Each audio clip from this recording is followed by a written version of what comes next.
दोस्तों नमस्कार। माँ भारती हिंदी मंच यूट्यूब चैनल पे आप सभी साथियों का हार्दिक स्वागत है। और साथियों, आज इस क्लास में हम हल करेंगे रेट 2022 का पेपर और उसका पार्ट रहेगा हिंदी का, और हिंदी भाषा 2 रहेगी। हिंदी भाषा 1 हम पिछली क्लास में हल कर चुके थे और आज ये भाषा 2, ये देखिए। तो आइए देखते हैं पहला प्रश्न क्या है इसमें। पहले पेडागोजी के दिए गए हैं, निदान का महत्व नगण्य है यदि। नगण्य का मतलब बिल्कुल नकारात्मक कहिए, बिल्कुल भी नहीं, कि उसके अनुसार बच्चों का उपचार नहीं किया जाता। यदि निदान का महत्व नगण्य है यदि उसके अनुसार बच्चों का उपचार नहीं किया जाता, उसके उपचार अनुसार बच्चों का उपचार किया जाता है, तो ये तो आएगा नहीं। उसके परिणामों पर अविश्वास किया जाता है, ये तो बिल्कुल ही गलत है, नेगेटिव हो गया। उसके परिणामों की उपेक्षा की जाती है, तो सी और डी के तो बिल्कुल नेगेटिव हो गए और ये आएगा नहीं, क्योंकि निदान का महत्व नगण्य है यदि हमने निदान उसका कर लिया, उसकी कमजोरियों का पता लगा लिया, तो क्या उसका महत्व नगण्य है यदि उसको बाद में उन कमजोरियों को दूर नहीं किया गया। सीधी बात ये बता रहा है ये। तो ऑप्शन नंबर ए इसका सही आंसर हो जाएगा। नेक्स्ट देखो, भाषाई कौशल के निर्धारित पक्षों में कौन सा उपयुक्त नहीं है। जो भाषा के कौशल है, कौन सा, लिखना, बोलना, पढ़ना, सुनना, ये भाषाई कौशल है। इनमें कौन सा उपयुक्त नहीं है, तो देखना नहीं होता। देखना ये भाषाई कौशल में नहीं आता। सुनना भी आता है, बोलना भी आता है और पढ़ना भी आता है। ऑप्शन नंबर ए इसका सही आंसर हो जाएगा।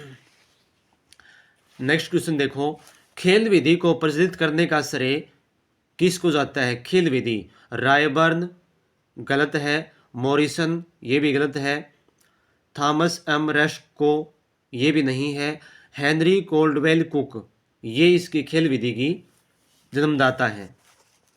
ये इसके जन्मदाता रहेंगे हेनरी कोल्डवेल कुक। तो ऑप्शन नंबर डी इसका सही आंसर हो जाएगा। आगे देखो, नेक्स्ट क्वेश्चन क्या है, क्या पूछ रहा है हमसे। मैं कलम से लिखता हूं में कारक का भेद है। मैं कलम से, अब कलम क्या हो गई, साधन हो गई यहाँ पे, ठीक है ना। लिखने की जो प्रक्रिया हो किससे संपन्न हो रही है, कलम से। तो कर्म कारक नहीं है, संबंध कारक के तो चिन्ह होते हैं, काके की, रारेरी, नाने नी, और कर्म कारक के को होते हैं, बिल्कुल नहीं है। कर्ण कारक हो जाएगा इसमें, क्योंकि कलम यहाँ एक साधन के रूप में है। तो ऑप्शन नंबर सी इसका आंसर हो जाएगा। अपदन कारक में अलग होने का भाव पैदा होता है, तो यहाँ ऑप्शन नंबर सी हो जाएगा। आगे देखो, व्याकरण शिक्षण प्रणाली, व्याकरण शिक्षण की किस प्रणाली को विकृत रूप में सुग्गा प्रणाली भी कहते हैं। यानी कि वो कौन सी प्रणाली है जिसका रूप बिगड़कर उसको सुग्गा प्रणाली कहने लग गए। तो देखो, सुग्गा प्रणाली, सुग्गा मतलब तोता होता है। सुग्गा प्रणाली में कौन सा, एक रटंत प्रणाली जिसको बोलते हैं। तो पहला है अव्याकृति, नहीं है। सहयोग प्रणाली, ये भी गलत है। पाठ्य पुस्तक प्रणाली, ये सही हो जाएगा। पाठ्य पुस्तक प्रणाली को बिगड़ा हुआ रूप क्या बोला जाता है, सुग्गा प्रणाली। निगमन रूप प्रणाली, ये भी नहीं है। तो ऑप्शन नंबर सी इसका सही आंसर हो जाएगा। नेक्स्ट क्वेश्चन देखिए क्या है, हस्तलिखित में कौन सा समास है। हस्त हाथ और लिखित लिखा हुआ, हाथ से लिखा हुआ, तो तत्पुरुष समास हो जाएगा। कर्ण तत्पुरुष समास बन जाएगा इसमें। बहुब्रीहि ही नहीं बनेगा, अव्ययभाव भी नहीं बनेगा, द्विगु भी नहीं बनेगा। तो इसमें कौन सा ऑप्शन हो जाएगा, ऑप्शन नंबर ए इसका सही आंसर हो जाएगा। और ये कौन सा बन जाएगा, कर्ण तत्पुरुष समास बन जाएगा। हस्तलिखित, हाथ से लिखा हुआ, हाथ से लिखा हुआ, ये इसका विग्रह बन जाएगा। नेक्स्ट क्वेश्चन देखो, किंडरगार्टन शिक्षण पद्धति में प्रयुक्त किंडरगार्टन शब्द का अर्थ क्या है। तो बच्चों का उद्यान, किंडरगार्टन बच्चों का उद्यान हो जाएगा इसमें। निर्वैयक्तिक भाव, ये भी गलत है। आंतरिक शक्ति, उद्यान के बच्चे, ये भी नहीं आएगा, ठीक है ना। तो बच्चों का उद्यान हो जाएगा। उद्यान के बच्चे क्या हुआ, ये यहाँ पे इसने उलझाने की कोशिश की है, लेकिन ऑप्शन नंबर क्या हो जाएगा, ए सही हो जाएगा इसका। नेक्स्ट क्वेश्चन देखिए क्या है, मौखिक अभिव्यक्ति की दक्षता में सहायक है। मौखिक अभिव्यक्ति की दक्षता यानी कि मौखिक अभिव्यक्ति में कैसे सुधार आए, कैसे उसमें कुशलता जागे, तो ये पूछा गया है इसमें। प्रार्थना पत्र में तो मौखिक अभिव्यक्ति का कोई जिक्र ही नहीं होता, लिखना होता है, उसमें कोई वो नहीं होता। वाद विवाद देखते हैं इसको, निबंध और पत्र। तो वाद विवाद जो है ये एक मौखिक अभिव्यक्ति का सबसे अच्छा साधन है। इसमें बच्चे आपस में मतलब डिबेट करते हैं, वाद विवाद करते हैं, तो नए नए शब्द उनको सीखने को मिलेंगे, ठीक है ना। तो अच्छी उनकी मौखिक अभिव्यक्ति बनेगी। ये एक सीधे सामान्य रूप से लिखे जाते हैं पत्र और प्रार्थना पत्र या निबंध। तो ऑप्शन नंबर इसका बी सही हो जाएगा। आगे देखो, जीवन के आरंभिक दौर में मातृभाषा सीखने का सबसे प्रमुख स्रोत है। आरंभिक दौर में पूछा इसने, यानी कि सबसे पहले जब बच्चा सीखता है तो कहाँ से सीखता है, पुस्तक, विद्यालय, परिवार, संचार साधन। तो पुस्तकों से कैसे सीखेगा वो, विद्यालय तो बाद की सीढ़ी है, परिवार से सीखेगा, किससे सीखेगा, परिवार से। तो ऑप्शन नंबर सी सही हो जाएगा इसका। नेक्स्ट क्वेश्चन देखो क्या है, निम्नलिखित में से वाचन शिक्षण का उद्देश्य है तो कौन सा है। वाचन शिक्षण का विद्यार्थियों की कल्पना शक्ति का विकास करना, विद्यार्थियों की कल्पना शक्ति का विकास करना। देखते हैं, विद्यार्थियों की लेखन शक्ति का विकास करना। वाचन का मतलब बोलना, इसमें लेखन का कोई मतलब नहीं है। प्रत्येक शब्द पर उचित बल देकर पठन शक्ति का विकास करना। प्रत्येक शब्द पर यानी कि आरोह अवरोह है, इस प्रकार से बलाघात, स्वराघात, ये सभी। तो क्या कहता है कि प्रत्येक शब्द पर उचित बल देकर पठन शक्ति का विकास करना, ये वाचन शिक्षण का उद्देश्य होता है। ऑप्शन नंबर सी सही हो जाएगा इसमें। आगे देखो, नेक्स्ट क्वेश्चन क्या है कि भाषा प्रयोगशाला शिक्षक के स्थान पर प्रतिस्थापन नहीं है, यह वाक्य है। क्या कहता है कि भाषा प्रयोगशाला शिक्षक के स्थान पर प्रतिस्थापन नहीं है, यानी कि जो भाषा प्रयोगशाला है वो शिक्षक का स्थान नहीं ले सकती। ये सही है या नहीं है, तो ये वाक्य कैसा है, तो ये वाक्य असत्य है, नहीं सॉरी, असत्य, अस्पष्ट, सत्य और अनुपयुक्त। तो ये सत्य है, यानी कि उसमें प्रयोगशाला में मानते हैं कि अच्छा सुधार होता है बच्चों में, लेकिन वो शिक्षक का स्थान नहीं ले सकती वो। तो ये सत्य है। ऑप्शन नंबर सी इसका सही आंसर हो जाएगा। नेक्स्ट देखिए, पाठ्यपुस्तक का बाह्य गुण है। अब पाठ्यपुस्तक के दो गुण होते हैं, बाह्य और आंतरिक। आंतरिक गुण में क्या होते हैं, उसकी साज सज्जा होती है, उसके अक्षरों की बनावट होती है, उसकी भाषा शैली होती है, उसकी विषय वस्तु होती है। ये सभी आ जाएंगे किसमें, उसकी भाषा कैसी है आंतरिक में, और बाह्य में उसकी जल्द कैसी है और उसका शीर्षक कैसा है, ये सभी किसमें आ जाएंगे, ये आ जाएंगे बाह्य में। तो विषय वस्तु आंतरिक है, भाषा भी आंतरिक है, शैली जो उसकी स्टाइल है वो भी आंतरिक ही है। शीर्षक जो टाइटल होता है वो बाह्य गुण में आ जाएगा। तो ऑप्शन नंबर डी हो जाएगा इसका सही। आगे देखो, निम्नलिखित में से सर्वे उपकरण है, सर्वे सुनने योग्य। तो देखो, पोस्टर दृश्य है, चार्ट भी दृश्य है, ग्रामोफोन ये सर्वे माध्यम है, ग्रामोफोन, मानचित्र भी दृश्य उपकरण है। ऑप्शन नंबर सी इसका सही आंसर हो जाएगा।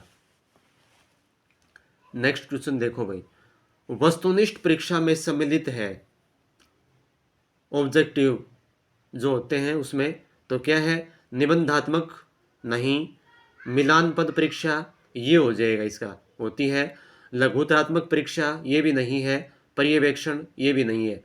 तो ऑप्शन नंबर 20 का सही हो जाएगा, मिलान करना, एक कॉलम से कॉलम बी के साथ मिलान करना, ये क्या हो जाएगा, वस्तुनिष्ठ परीक्षा का भाग हो जाएगा ये। नेक्स्ट देखो, विद्यार्थी के लगातार विद्यार्थी के लगातार मूल्यांकन हेतु उपयुक्त परीक्षा पद्धति है। तो देखो सतत एवं व्यापक मूल्यांकन पद्धति, मूल्यांकन से एक प्रश्न बिल्कुल आएगा भाई, ध्यान से देखना है। सतत एवं व्यापक मूल्यांकन पद्धति, सत्रांत परीक्षा पद्धति, सत्रांत का मतलब क्या, सत्र के अंत में दी जाने वाली परीक्षा, वार्षिक परीक्षा पद्धति और मौखिक परीक्षा पद्धति। तो सबसे उपयुक्त कौन सी है, सतत एवं व्यापक मूल्यांकन पद्धति, CCE जिसको बोलते हैं, ठीक है ना, सतत एवं व्यापक मूल्यांकन पद्धति। ऑप्शन नंबर ए इसका सही हो जाएगा। अब ये काव्य से आ गए प्रश्न, यही देख लो, यहाँ से स्टार्ट करेंगे, नहीं तो ज़्यादा लेंथी हो जाएगी वीडियो। आगे देखो, निम्नलिखित में से स्त्रीलिंग शब्द है, स्त्रीलिंग शब्द कौन सा है, मनुष्य पुल्लिंग है, ममता, ममता क्या है, स्त्रीलिंग है, निष्ठुर ये भी पुल्लिंग है, शबल ये भी पुल्लिंग है, तो क्या हो जाएगा, ममता, ठीक है ना। ये आ की मात्रा जो होती है वो भी क्या बनाती है, स्त्रीलिंग बनाती है, ई की मात्रा की तरह।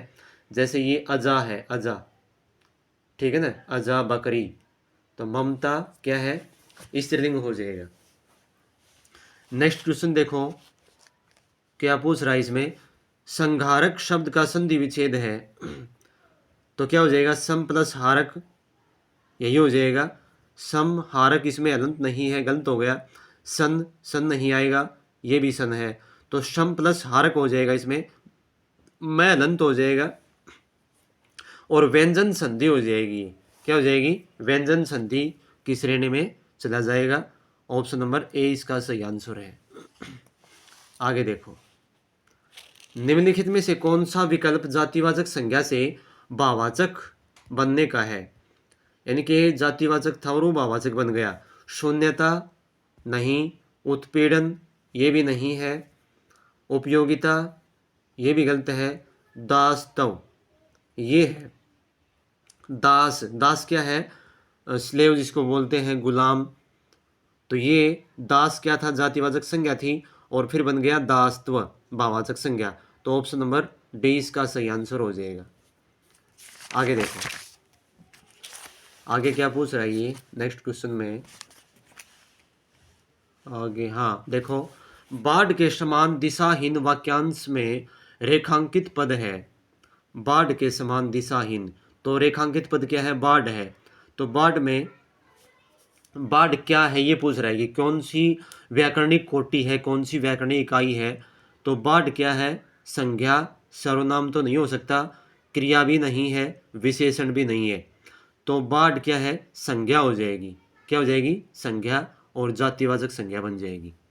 आगे देखो, निम्नलिखित में से कौन सा शब्द दुर्वह का समानार्थी है, दुर्वह, ठीक है ना, जिसको वहन करना कठिन हो, तो ये सिंचित, सिंचा हुआ गलत है, ये असहाय, असहाय हो जाएगा इसमें, असहाय यानी कि जिसको सहना कठिन हो, वहन करना कठिन हो। गंतव्य तो होती है अपनी मंजिल, दिशाहीन दिशा से रहित होता है, इन तीनों का इससे कोई मतलब नहीं है, ऑप्शन नंबर बी इसका सही आंसर हो जाएगा, दुर्वय का समानार्थी ये हो जाएगा। आगे देखो, निम्नलिखित में से असंगत शब्द छांटिए, तो देखो सरल वाक्य में एक उद्देश्य व एक ही विधेय होता है, ये तो सही है, असंगत नहीं है। मिश्र वाक्य में एक से अधिक मुख्य उपवाक्य तथा अन्य आश्रित उपवाक्य होते हैं, मिश्र वाक्य में एक से अधिक उपवाक्य तथा अन्य आश्रित उपवाक्य होते हैं, नहीं, एक मुख्य उपवाक्य होता है और उस पर एक या अधिक अन्य आश्रित उपवाक्य होते हैं, ये गलत हो जाएगा, क्योंकि मुख्य उपवाक्य एक ही होता है, एक से अधिक नहीं होते, तो यही गलत हो जाएगा। बाकी देखते हैं आगे, संयुक्त वाक्य में दो या दो से अधिक साधारण वाक्य किसी संयोजक से जुड़े रहते हैं, बिल्कुल सही है, और, तथा, किंतु, परंतु, या, अथवा ये सभी संयोजक है। आगे देखो, मिश्र वाक्य व उपवाक्यों को जोड़ने का काम समुच्चय बोधक करते हैं, ये भी सही है, तो क्या हो जाएगा, ऑप्शन नंबर इसका बी सही हो जाएगा, ये गलत है, संगत है। अगला देखो प्रश्न क्या है, वाह कितना सुंदर दृश्य है, यह वाक्यार्थ की दृष्टि से है। तो वाह, ये देखो विस्मयादिबोधक चिन्ह है यहाँ पे, ये पूर्ण विराम और उसके नीचे नुक्ता। तो संभावनार्थक नहीं है, संकेतार्थक भी नहीं है, विस्मयादिबोधक वाक्य हो जाएगा, ये प्रश्नवाचक भी नहीं है। तो ऑप्शन नंबर इसका सी सही आंसर हो जाएगा। नेक्स्ट क्या है, आंखें बिछाना मुहावरे का अर्थ क्या है? आंखें बिछाना अत्यधिक गर्मजोशी से स्वागत करना, ठीक है ना। तो प्रेम पूर्वक स्वागत करना यही हो जाएगा मेरे ख्याल से। बाकी देखते हैं आगे, अत्यंत प्रिय होना ये तो नहीं होगा, ये तो आँख का तारा होता है। जरा भी कष्ट ना देना ये भी गलत है। वश में न रहना ये भी गलत है। ऑप्शन नंबर इसका ए सही हो जाएगा। आंखें बिछाना मतलब प्रेम पूर्वक स्वागत करना। नेक्स्ट क्वेश्चन देखो, एक तो करेला दूसरा नीम चढ़ा लोकोक्ति का अभिप्राय है। एक तो करेला यानी कि उसमें एक से अधिक ज़्यादा जो है ना दोष होना, ये होता है।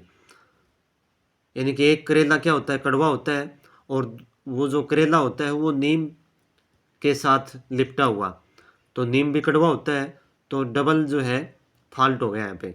तो शब और कष्ट होना गलत है। दूसरे पर दोष मंडना ये भी गलत है। एकाधिक दोष होना ये हो जाएगा इसमें, अभी बताया था एक से अधिक दोष होना, मात्र दिखावा यही भी गलत है। नेक्स्ट क्वेश्चन देखो, पुलिस ने चोर को दंड दिया वाक्य में प्रयुक्त विभक्ति है। पुलिस ने चोर को दंड दिया, अब पुलिस क्या है इसमें करता है, चोर को क्या हो गया दंड दिया, को चिन्ह है, तो इसका मतलब ये मत समझना कि ये कर्म कारक है, संप्रदान कारक में देने की प्रक्रिया है यहाँ पे। तो पुलिस ने चोर को दंड दिया, तो कर्ता एवं क्या हो जाएगा संप्रदान, कर्ता एवं कर्म गलत है, कर्म एवं आपादान ये भी गलत है, कर्ता एवं कर्ण ये भी नहीं आएगा, कर्ता एवं संप्रदान ये हो जाएगा इसमें, ये दोनों कारक रहेंगे। ठीक है, आगे देखो, धीरे धीरे किस व्याकरणिक कोटि का शब्द है? धीरे धीरे, तो देखो क्रिया, क्रिया तो नहीं है। धीरे धीरे का मतलब जैसे कछुआ धीरे धीरे चलता है, ठीक है ना, तो यहाँ क्रिया विशेषण रहेगा, ये क्रिया नहीं है, क्रिया विशेषण ये हो जाएगा, विशेषण और सर्वनाम। तो ऑप्शन नंबर बी इसका सही आंसर हो जाएगा। तो दोस्तों ये थी आज की क्लास, ये थे प्रश्न इस प्रकार के, व्याकरण के भी और कुछ पेडागोजी के, बीच बीच में इस प्रकार से लाते रहेंगे। कैसी लगी क्लास कमेंट सेक्शन में ज़रूर बताना। जो साथी आज नए जुड़े हुए हैं वो चैनल को सब्सक्राइब ज़रूर कर लें, अपने साथियों को शेयर करें। मिलते हैं जल्द ही एक नई क्लास में। धन्यवाद। जय हिंद, जय भारत।